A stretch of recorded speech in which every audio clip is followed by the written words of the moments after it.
Hello friends, study with TG point में आपका स्वागत है। आज हम फिर से आपके सामने हिंदी ग्रामर के प्रीवियस ईयर क्वेश्चन के एक नए सेट लेकर आए हैं। आज आपको पसंद आएगा। अगर आप चैनल पर नए हैं तो प्लीज़ जल्द से जल्द चैनल को सब्सक्राइब कर लीजिए और साथ साथ बेल आइकन को भी प्रेस कर लीजिए ताकि नेक्स्ट जो भी वीडियोज़ आती हैं उन सबकी नोटिफिकेशन टाइम टाइम आपके पास पहुँचती रहे। जितने भी उससे क्वेश्चन करते हैं ओवरऑल प्रीवियस से होते हैं और जो कि मोस्टली शिक्षक भर्ती में किसी भी परीक्षाओं में पूछे गए हैं। रिपीटेड क्वेश्चंस को ही हम इसमें लेकर आते हैं और अपने कॉन्सेप्ट को भी हम क्लियर करते चलते हैं। आइए शुरुआत करते हैं आज के इस सेट की। जिस स्त्री के पुत्रोपति ना हो, इस वाक्य के लिए एक शब्द क्या होगा? जिस स्त्री के पुत्रोपति ना हो उसके लिए हमारा शब्द हो जाता है अबीरा, असहाय, सबला या निगोड़ा। तो जिस स्त्री के पुत्रोपति ना हो उसके लिए हमारा ऑप्शन जो कि ए हो जाता है करेक्ट, अबीरा। नेक्स्ट, मीडिया नवचिंतन कहाँ से प्रकाशित हुई? भोपाल से, शिवपुरी से, रीवा और महर से। तो मीडिया नवचिंतन जो कि भोपाल से प्रकाशित हुई थी, हमारा ऑप्शन ए करेक्ट हो जाएगा यहाँ पर। नेक्स्ट,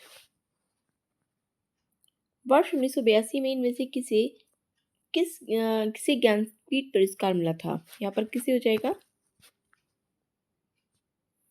वर्ष 1982 में जयशंकर प्रसाद जी को, महादेवी वर्मा जी को, भारतेंदु हरीश जी को या फिर इनमें से किसी को भी नहीं। तो वर्ष 1982 में जो कि ज्ञानपीठ पुरस्कार से सम्मानित किए जाते हैं वो हो जाते हैं महादेवी वर्मा जी। तो इसलिए हमारा ऑप्शन बी यहाँ पर करेक्ट हो जाएगा। 1982 में ज्ञानपीठ पुरस्कार महादेवी वर्मा जी को दिया गया था। नेक्स्ट, साहित्यिक में कौन सा प्रत्यय है? इक, हित्यक, सा या क।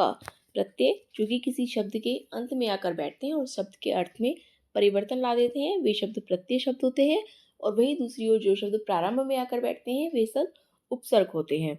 अब साहित्यिक में अगर हम इसका विच्छेद करते हैं तो ये हो जाता है हमारा साहित्य धन इक। तो इसलिए यहाँ हमारा जो ऑप्शन हो जाएगा प्रत्यय के लिए ये हो जाएगा इक प्रत्यय। Option number A will be correct answer.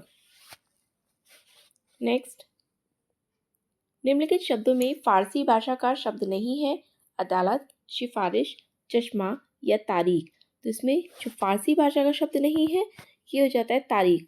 बाकी अदालत, सिफारिश और चश्मा ये तीनों ही फारसी भाषा के शब्द हैं, जो कि जैसे देशज और विदेशी शब्द इस तरह के शब्द होते हैं तो ये विदेशी शब्दों के अंतर्गत आते हैं।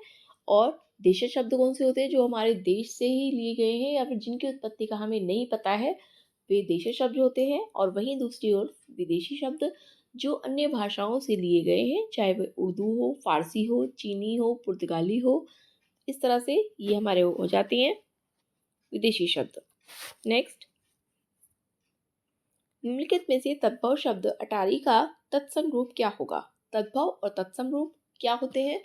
तद्भव रूप जो हम सामान्य बोलचाल की भाषा में प्रयोग करते हैं, वहीं दूसरी ओर तत्सम शब्द वे होते हैं जो कि संस्कृत भाषा के शब्द होते हैं, उन्हें हम एज इट इज अपनी भाषा में अपने वाक्य में प्रयोग में लाते हैं, वे तत्सम शब्द होते हैं।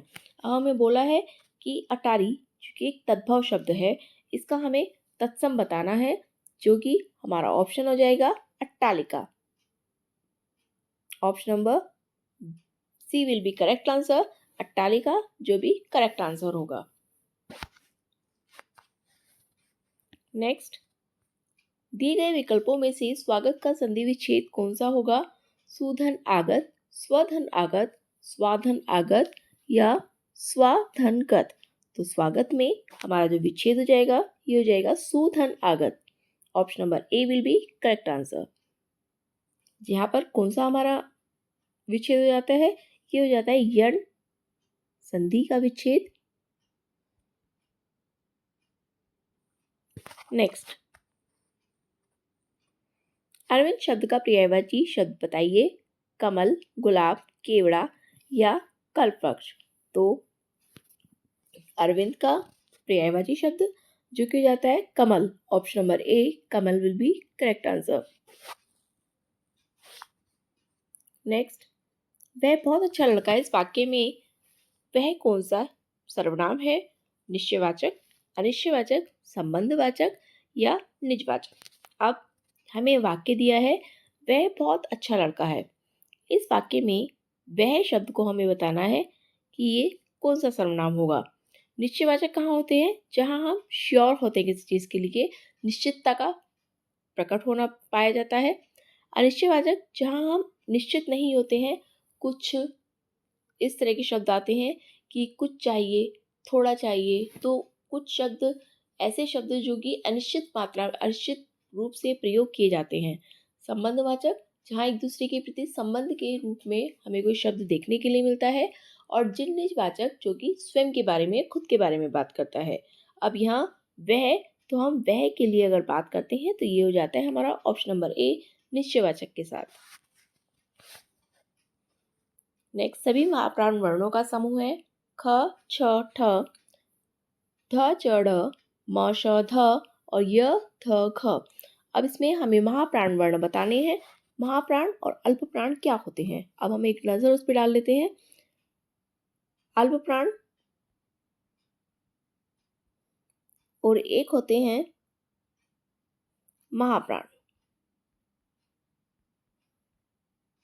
किसी भी वर्ग समूह के प्रथम, तृतीय और फिफ्थ, ये तीनों ही वर्ण जो होते हैं ये अल्प प्राण होते हैं, जबकि दूसरा और चौथा वर्ण जो कि महाप्राण के अंतर्गत आता है। अब हम देखते हैं क, ख, इधर च, छ, ट, ठ, यानी कि यही हमारा ऐसा वर्ग है जिसमें कि सभी वर्ण महाप्राण के अंतर्गत आते हैं, क्योंकि ये दूसरे और चौथे स्पेस को अगर दिखाते हैं तो वे महाप्राण, और जो पहले, दूसरे और पांचवें स्थान का वर्ण होता है वह अल्प प्राण के अंतर्गत आता है। इसलिए हमारा ऑप्शन ए यहाँ पर करेक्ट हो जाएगा।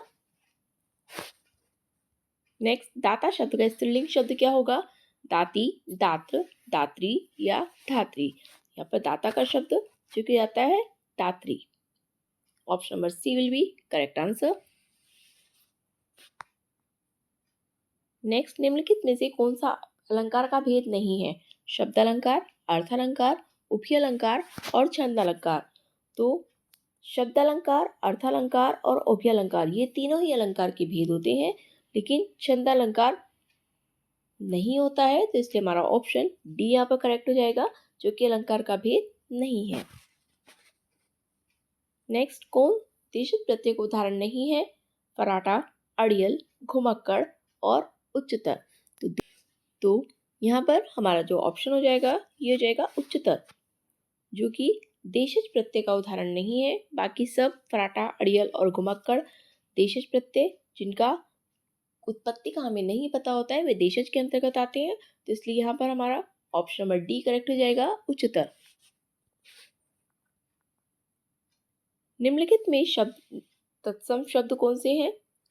करोड़, तेल, पीपल और दिवस। यहाँ पर हमारा तत्सम रूप जो कि दिवस हो जाएगा।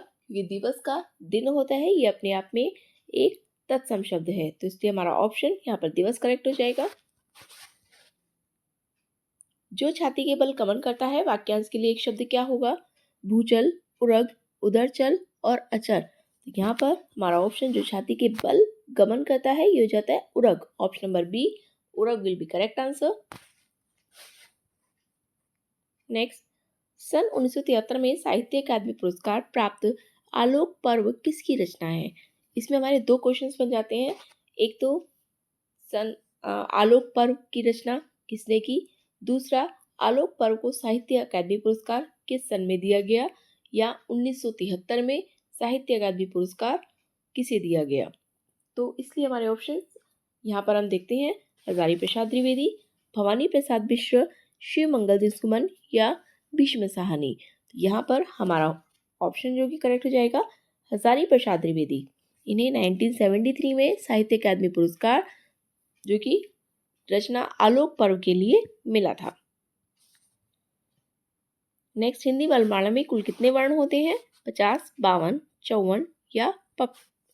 हमारा ऑप्शन यहाँ पे करेक्ट हो जाएगा, ऑप्शन में वर्णों की संख्या होती है। नेक्स्ट, कृत प्रत्यय लगता है क्रिया के अंत में, संज्ञा के अंत में, सर्वनाम के अंत में और विशेषण के अंत में।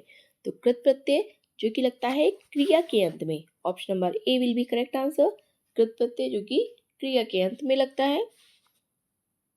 और उसी तरफ अगर तद्धित प्रत्यय की बात करते हैं तो ये संज्ञा और सर्वनाम शब्दों के अंत में लगता है, इसलिए हमारा ऑप्शन यहाँ पर ए करेक्ट हो जाएगा। नेक्स्ट, मुझे किस प्रकार का सर्वनाम है? उत्तम पुरुषवाचक सर्वनाम, मध्यम पुरुषवाचक, अन्य पुरुषवाचक और इनमें से कोई भी नहीं। तो मुझे, जैसे हम इंग्लिश में बात करते हैं first person, second person, third person, इसी तरह से हमारे इसमें भी हिंदी में भी क्या होता है, 3 रूप होते हैं, उत्तम, मध्यम और अन्य। उत्तम की अगर हम बात करते हैं, जैसे स्वयं के बारे में, अगर मैं खुद के बारे में बात करती हूँ, मैं, मेरा, अपने बारे में अगर बात करती हैं तो यहाँ पर उत्तम पुरुष हो जाता है।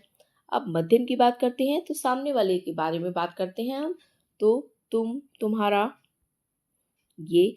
लेकिन अगर किसी अन्य व्यक्ति की बात करें, उसे, वह, तो यहाँ पर हमारा ऑप्शन जो कि करेक्ट हो जाता है, मुझे सुम के बारे में बात हो रही है तो हमारा ऑप्शन ए यहाँ पे करेक्ट हो जाएगा, उत्तम पुरुषवाचक। नेक्स्ट, विशेषण शब्द का चयन कीजिए। 5वां, पहुंच, प्रपंच और इनमें से कोई भी नहीं। विशेषण शब्द संज्ञा और सर्वनाम शब्दों की विशेषता को बताने वाले शब्द ही विशेषण शब्द होते हैं, तो हमारा ऑप्शन यहाँ पर ए करेक्ट हो जाएगा, 5वां। नेक्स्ट, निम्नलिखित में से कौन सा एक अनाथ का पर्यायवाची शब्द नहीं है? बेसहारा, यतीम, निराश्रित और अनाड़ी।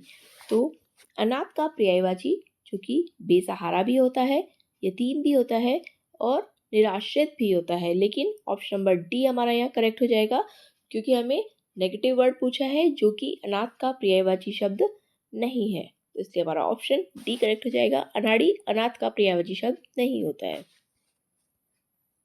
नेक्स्ट, अरण्य रोदन का क्या अर्थ है? जोर जोर से रोना, जंगल में चुपचाप रोना, अकेले में बैठकर रोना या व्यर्थ में अपनी विपदा सुनाना। अरण्य रोदन जो कि होता है व्यर्थ में या बिना किसी रीजन के अपनी विपदा को सुनाना, ये होता है अरण्य रोदन। नेक्स्ट, निम्नलिखित विकल्पों में से एक वचन शब्द कौन सा है? एक वचन जो कि हमें किसी भी संज्ञा सर्वनाम शब्द के एक होने की या संख्या में एक होने की बात बताता है। जहाँ एक से अधिक होने की बात कर जाते हैं वहाँ बहुवचन शब्द होते हैं। अब हमें ऑप्शन है हमारे पास दर्शन, आंसू, घरों और नदी। यहाँ पर दर्शन, आंसू और घरों ये तीनों ही बहुवचन के अंतर्गत आते हैं। जैसे दर्शन, आंसू, हस्ताक्षर, ये शब्द हमेशा ही बहुवचन के रूप में प्रयोग किए जाते हैं, लेकिन यहाँ पर हमारा ऑप्शन नदी जो कि करेक्ट हो जाएगा, एक वचन शब्द है, इसलिए हमारा option D will be correct answer. Next, जगत शब्द का क्या अर्थ है? समाज, देश, संसार और प्रदेश। तो जगत जो कि किसके लिए आता है? ये आता है संसार के लिए। Option number C will be correct answer, जगत जो कि संसार के लिए प्रयोग किया जाता है। रेलगाड़ी शब्द है तद्भव, देशज, विदेशी और संकर शब्द। रेलगाड़ी जो कि एक संकर शब्द है। कैसे? जब दो अलग अलग भाषाओं के शब्द मिलकर किसी एक शब्द का निर्माण करते हैं तो वहाँ हमारा शब्द संकर शब्द होते हैं। तद्भव शब्द क्या होते हैं? जो सामान्य बोलचाल की भाषा में प्रयोग किए जाते हैं। देशज शब्द जिन शब्दों की उत्पत्ति का हमें नहीं पता होता है, और विदेशी शब्द जो कि अन्य अलग अलग भाषाओं से प्राप्त होते हैं। नेक्स्ट, सुशिक्षित शब्द में उपसर्ग है पर, सु, सी और उर। इसका आंसर आपको हमें कमेंट बॉक्स में बताना है। उपसर्ग हम अभी बताकर गए हैं क्या होते हैं। किसी संज्ञा सर्वनाम शब्दों के प्रारंभ में आकर बैठने वाले शब्द उपसर्ग होते हैं, जो कि आकर उसके अर्थ में परिवर्तन ला देते हैं और अपने कॉन्सेप्ट्स को भी साथ साथ जितना हो सकता है क्लियर करते रहते हैं। अपनी प्रैक्टिस को कंटिन्यू करने के लिए और परफेक्ट बनाने के लिए प्लीज़ प्लीज़ प्लीज़ चैनल को ज़रूर से सब्सक्राइब कर लीजिएगा। आपका एक सब्सक्रिप्शन हमें भी मोटिवेट करता है ताकि हम और भी ज़्यादा बेस्ट अपना ये सेट लेकर आएँ। हाँ, अगर आपको नंबर ऑफ़ क्वेश्चंस इंक्रीज़ या डिक्रीज़ करने हैं तो उसके लिए भी हमें कमेंट बॉक्स में ज़रूर से बताइएगा। मिलते हैं हम नेक्स्ट वीडियो में, तब तक के लिए थैंक यू।